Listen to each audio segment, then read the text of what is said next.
also even some past price action that you can also balance together with, will now be turned into like your demand zone that starts from 0. So the lowest of that region will be your 0%. Now, I said a line that you can compare with some previous price action, because now here is also even important. When you expand, let me show you this. When you expand, you're supposed to retrace. But okay, cool. Even the expansion on its own, it's also counted from 0 to its own 100. That first expansion has to be calculated from 0 to its 100. So Fibonacci's will be here. When it retraces, it's not supposed to break 50% of its own expansion.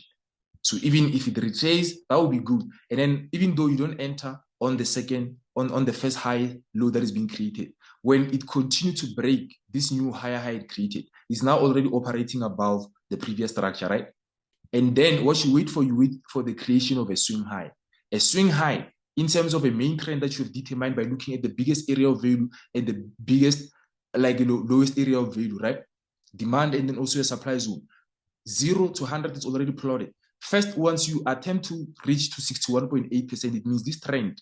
Remember, first it has to do the first stage, second stage, and then on the third break, at least it has to get to 61.8%. For you, before now a new trend could be complete, because once it does that, after reaching 61.8%, it's supposed to drop down to 23.6%, anywhere between 23 and 38, somewhere there, especially the retesting. You know why it does that?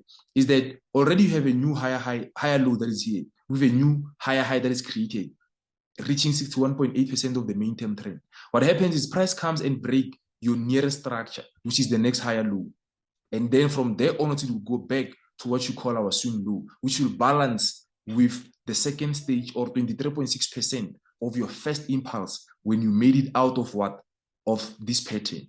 Because now that becomes your origin of price. And usually the reason why it goes to the swing low instead of necessarily right where your demand zone is at, it reverses at the swing low because of this. I'll show you this. Because usually on your area of value, candlestick that comes in this point after your accumulation phases, they tend to be more highly volatile. That's why first you have to reach 61.8%, but still come back and drop down to 23.6%. Usually you have a bullish pattern like this, and you find the next one followed that actually being a very engulfing pattern on its own. There is more often an engulfing pattern, in fact, because that engulfing pattern has to be used with the possibility of your small time frame order blocks, which I'm going to show you guys how to use like later on. But usually you can have even a structure like this. That's how more often it can be volatile. The lower the time frame, the higher the possibility that it will actually play out like this. But if it's on a bigger time frame, it just shows you the long-term things so that you can align yourself with them on the smallest time frame. So usually, let's say it will reach 61.8 as it expands out of the previous pattern, right? So a good breakout that indicates that a new trend will be formed. Because let's say if you're on a downtrend, right, and then you reach the support, so that's a trend reversal.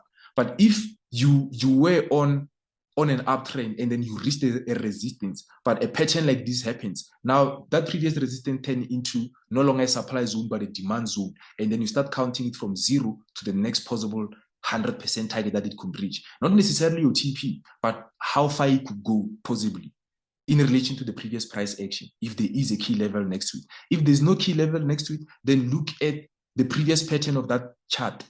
Like you look at how it has previously actually behaved. If there was a pattern like this before, at how much percentages and pips did it break? If it broke about 300 pips, okay, you anticipate, even if there is no high level like that, that it could break about the next 300 pips, especially if the pattern is confirming that, okay, first, after a consolidation, it breaks out by 61.8%. Then it comes back to the swing low, which is 61.8%, having first to break the trend in within, the smallest trend close to price. But from there onwards, if it respect like your swing low and start moving above 38.2% or 38%, that actually indicates to you that it's actually leading you to like a bullish signal on its own. Now, two ways to trade the signal. If you enter at the swing low, it has more degree, it has a high probability of giving you more profit. The reason is because you are actually early. You're getting a confirmation and you are early because you're trusting on your strategy. So if you enter here, you'll make more profit because you can hold to 100%. But the next thing you can do is that you can wait for the other pattern of a 1, 2, 3 pattern.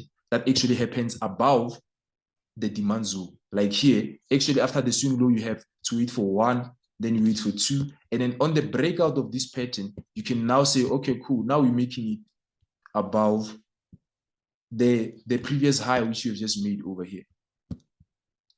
That becomes a risk entry trade. It's not as profitable as if you entered here. You see what I'm saying? If you're gonna wait for price to retest the swing low, expand, retrace, then break and retest this high in order for it now, because you're already even operating above this previous direction. So it's clear. So you can enter above 50 as it's retested.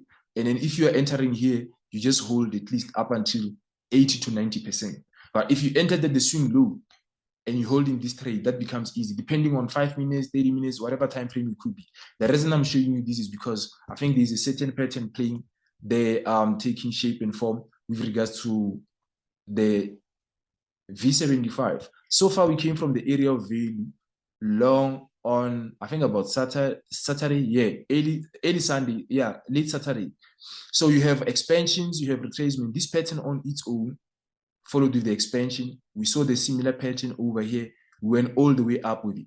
Our current pattern, with regards to the next target that it has to hit, it's at 61.8%. Hence why we already preempted the sell. The first drop, we have seen it, guys, on the 5 minutes, it was a good scalp, but it's actually still 61.8% area of value. Yes, it's respecting that and it's not breaking the line. It will definitely come back down to the longest target that you gave. So if you're not scalping it, you're taking it with one trade at a time, you can hold it. But if you're scalping it, then you're supposed to actually just close, because first and foremost, even after getting that beautiful